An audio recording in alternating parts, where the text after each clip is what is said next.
Bench vise.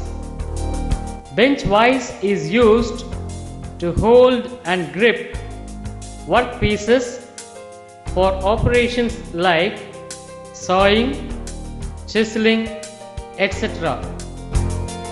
It has the body, a fixed jaw integral with the body on one end, and a column with threaded hole at the other end. The sliding jaw has a step which locates in the body, enabling it to slide along.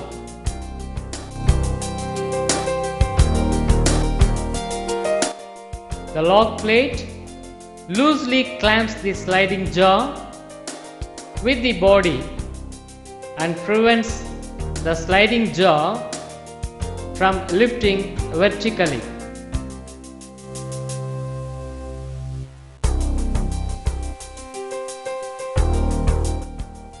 The spindle has a circular groove at the end of the shank.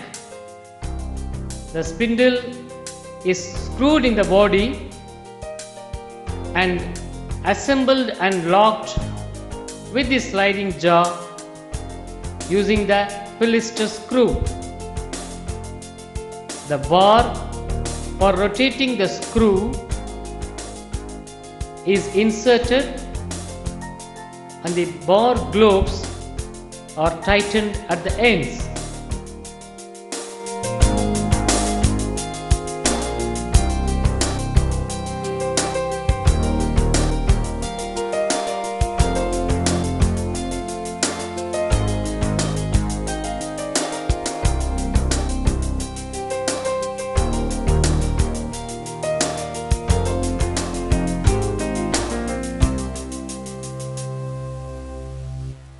The picture now animates the movement of the sliding jaw with the rotation of the bar screw.